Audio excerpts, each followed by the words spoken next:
लाखों करोड़ों लोगों की आस्था जिस तिरुपति बालाजी मंदिर में है, उसके प्रसाद में सूअर, गाय की चर्बी और मछली का तेल। और जाहिर सी बात है दोस्तों, इसको लेकर जबरदस्त बवाल हो गया है। राहुल गांधी कह रहे हैं कि यह लॉर्ड बालाजी का अपमान है। राहुल का क्या बयान है कुछ देर बाद? दोस्तों, यह उम्मीद की जानी चाहिए कि जब मामला आध्यात्म का हो, धर्म का हो, तो हमारे मीडिया को संवेदनशील होना चाहिए। मगर ऐसा क्यों होता है कि जबकि धर्म और आध्यात्म हमारी रोजमर्रा जिंदगी का हिस्सा है, तो मीडिया इस कदर गैर जिम्मेदाराना कवरेज क्यों करता है? यानी कि धर्म से जुड़े मुद्दों में भी वो राजनीति क्यों ले आता है? मुकेश अंबानी का न्यूज चैनल दोस्तों देखिए किस तरह की कवरेज कर रहा है। आपकी स्क्रीन में तिरुपति के प्रसाद में बीफ, कांग्रेस का बड़ा षड्यंत्र। अब आप बताइए दोस्तों, आंध्र प्रदेश में ना कांग्रेस की सरकार है, ना कांग्रेस का कोई लेना देना है, मगर चूंकि कांग्रेस पर निशाना साधना है तो बीफ और कांग्रेस का षड्यंत्र दोनों को आपस में जोड़ दिया है। क्या यह जायज है दोस्तों? कांग्रेस ने इस पर तल्ख प्रतिक्रिया अपनाई है, मगर आपके जहन में इस वक्त सवाल होगा दोस्तों कि यह मामला क्या है, आखिर क्या वजह है कि यह मामला इतना बड़ा हो गया है। तो एक एक शब्द पर गौर कीजिएगा, क्योंकि आप तक ये खबर पहले पहुंचानी बहुत जरूरी है कि यह मामला इतना बड़ा आखिर क्यों हो गया। सबसे पहले दोस्तों मैं आपको बतलाना चाहता हूं कि जब लड्डू की जांच होती है तो उसमें क्या क्या निकल कर आता है, और यहीं से लोगों के होश उड़ गए। आपकी स्क्रीन पर आप देख सकते हैं, दैनिक भास्कर ने बाकायदा इसमें ग्राफिक बनाया है और वो मैं आपको बतला रहा हूं।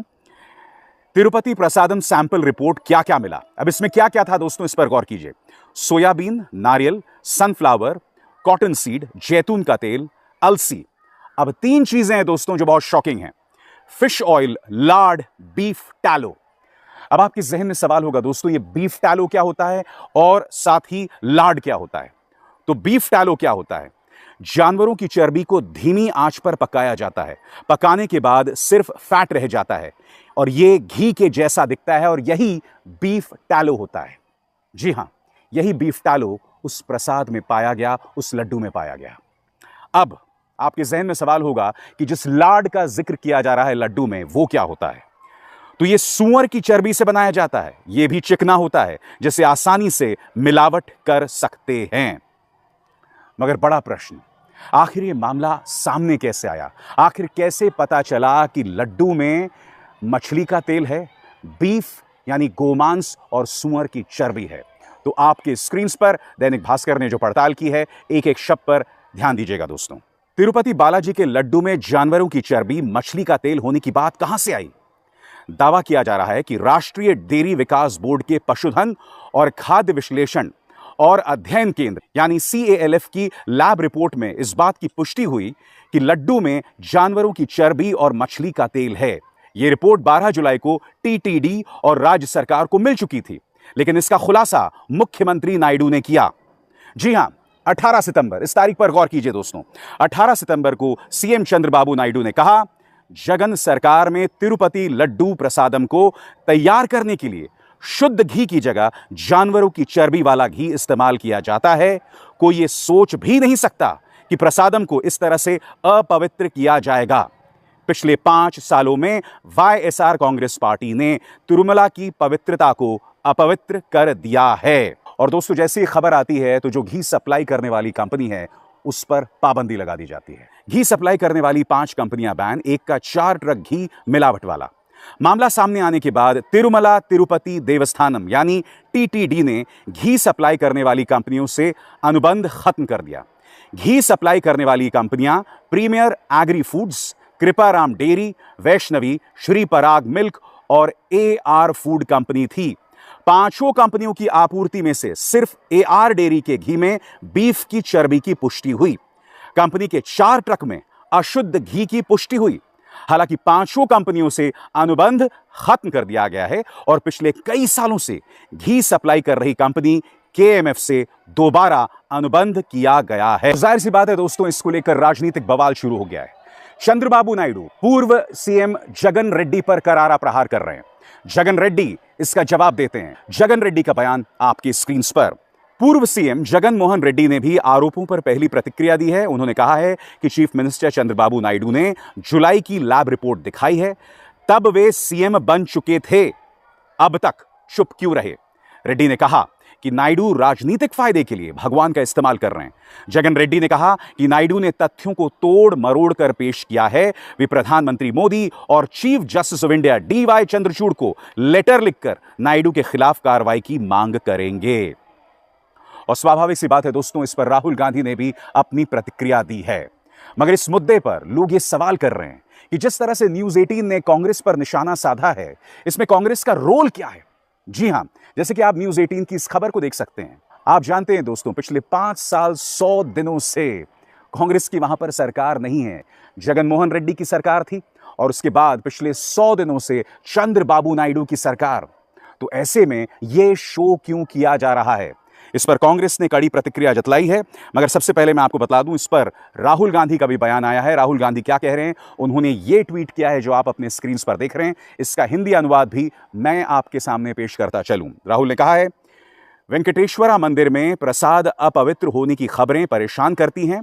यह घटनाक्रम हर भक्त को आहत करेगा। इस पर गहराई से विचार की जरूरत है।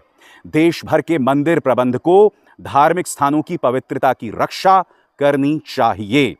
यही नहीं दोस्तों, इस मुद्दे पर कहीं ना कहीं तेलुगु देशम पार्टी की सरकार भी फंस गई है, क्योंकि उनके डेप्यूटी चीफ मिनिस्टर पवन कल्याण, जो कि सुपरस्टार भी माने जाते हैं, एक्टर रहे हैं, उन्होंने इसे एक राष्ट्रीय मुद्दा बनाने की बात की है।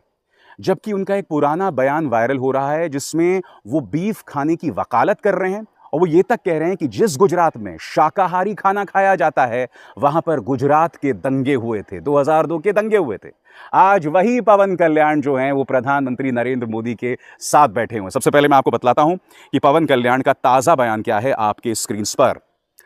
अब समय आ गया है कि मंदिरों से जुड़े सभी मुद्दों पर विचार करने के लिए राष्ट्रीय स्तर पर सनातन धर्म रक्षण बोर्ड का गठन किया जाए। आज पवन कल्याण से सब सवाल पूछ रहे हैं। आज आप इसे राष्ट्रीय मुद्दा बनाना चाहते हैं, मगर बड़ा प्रश्न, कुछ दिनों पहले आप ये कह रहे थे कि बीफ खाने में कुछ गलत नहीं है। आप ये तक कह रहे थे कि गुजरात में लोग वेजिटेरियन फूड खाते हैं, यानी शाकाहारी फूड खाते हैं, और वहां पर दंगे हुए थे और सीधा प्रहार उस वक्त आपने प्रधानमंत्री नरेंद्र मोदी पर किया था। सुनिए क्या कहा था पवन कल्याण ने कुछ दिनों पहले जब वो भाजपा के साथ नहीं थे। నిజంగా మన ఈ మధ్యన గోమాంసం గురించి లేదంటే బీఫ్ గురించి ఇంత గొడవ జరుగుతూ ఉంటే నాకు అనిపించింది, స్వామి వివేకానంద ఒక మాట చెప్పారు చిన్నప్పుడు. ఇప్పుడు మా నాన్న చెప్పిన మాటలు ఇవి. నిజంగా నాకు ఆకలేసి వేరే దారి లేకపోయి నేను ఉండాలి అంటే గుడ్డు మాంసం తినేది ఆయన అన్న మాటలు. నేను బీఫ్ తినాలి అంటే నేను తిని ముందుకెళ్తాను తప్ప దాన్ని వేరేలా చేసుకోనని స్వామి వివేకానంద అన్న మాటలు ఉంటాయి. ఆయన స్వామి వివేకానంద జీవిత చరిత్రలో ఉంటాయి. అంటే తిండి ఏది తిన్నామని కాదు, నిజంగా మరి తిండి శాకాహారమే తింటే అందరూ గొప్పోళ్ళు అయిపోతారంటే మరి గుజరాత్లో గోద్రా ఘటన ఎందుకు జరిగింది? दोस्तों, लोग इस तस्वीर को भी वायरल कर रहे हैं जहां जगन रेड्डी जो हैं, यानी पूर्व चीफ मिनिस्टर जगन रेड्डी प्रधानमंत्री नरेंद्र मोदी के साथ दिखाई दे रहे हैं। मगर गोदी मीडिया ने इस पर अपना खेल शुरू कर दिया है। न्यूज 18 किस तरह की कवरेज कर रहा है आप देख सकते हैं और इस पर कांग्रेस ने तल्ख तेवर अपनाए हैं। पार्टी की प्रवक्ता सुप्रिया श्रीनेत क्या कहती हैं आपकी स्क्रीन पर। न्यूज 18 राजस्थान के यूट्यूब चैनल पर एक झूठ और भ्रामक करने वाला थंबनेल लगाया गया है। तिरुपति बालाजी के प्रसाद में हुई मिलावट पर शो था। पूरे शो में कांग्रेस का नाम तक नहीं लिया गया था, लेकिन थंबनेल में इसे कांग्रेस की षड्यंत्र बता दिया गया। मैंने न्यूज 18 के सबसे शीर्ष संपादकों से जब बात की तो उन्होंने खेद व्यक्त करते हुए वीडियो को प्राइवेट किया और थंबनेल बदला जा रहा है। थंबनेल लगाने वाली कोई 24 से 25 साल की लड़की थी, जिसको लगा कि कांग्रेस का नाम लगा दें तो थोड़ी नफरत फैलाओ, वीडियो चलवाओ। असल में तो सच ये है कि आज मीडिया के न्यूज रूमों में जब ऊपर एजेंडा है नफरत फैलाने का, तो नीचे वाले भी वही कर रहे हैं। जब एजेंडा है कांग्रेस को हर चीज का दोष देना, तो नीचे वाले ऐसे ही थंबनेल बना रहे हैं। मैं फिर आपसे कहूंगा दोस्तों, मुद्दा धर्म को लेकर है, हमारे आध्यात्म को लेकर है, मगर मीडिया का शर्मनाक कवरेज। और आप देखेंगे प्राइम टाइम में वही बेशर्मी, वही बेहयाई आप देख रहे हैं, जबकि मामला तिरुपति से जुड़ा हुआ है, उसके प्रसाद से जुड़ा हुआ है, हमारे विश्वास से जुड़ा हुआ है। लाखों करोड़ों लोग जो हैं वहां पर प्रसाद खाते हैं, और अगर उसमें मछली का तेल और अगर उसमें बीफ की चर्बी, सूअर की चर्बी मिल रही है तो बहुत शॉकिंग है। मैं आपको बतलाना चाहूंगा दोस्तों कि पिछले 15 सालों से नंदिनी घी जो है वो घी सप्लाई कर रहा था, मगर उसके बाद क्या हुआ कि नंदिनी घी के जो दाम थे वो ज्यादा बढ़े हुए थे, जिसके चलते पिछली सरकार यानी जगन मोहन रेड्डी की सरकार ने उसे हटा दिया और एक दूसरे व्यक्ति को कॉन्ट्रैक्ट दे दिया जो सस्ते में घी दे रहा था, और उसके बाद ये बवाल हुआ है। स्वाभाविक सी बात है कि पूर्व चीफ मिनिस्टर जगन रेड्डी कटघरे में इसी वजह से हैं। जो भी हो दोस्तों, इस मामले की जांच होनी चाहिए और दूध का दूध और पानी का पानी होना चाहिए। अभिसार शर्मा को दीजिए इजाजत। नमस्कार।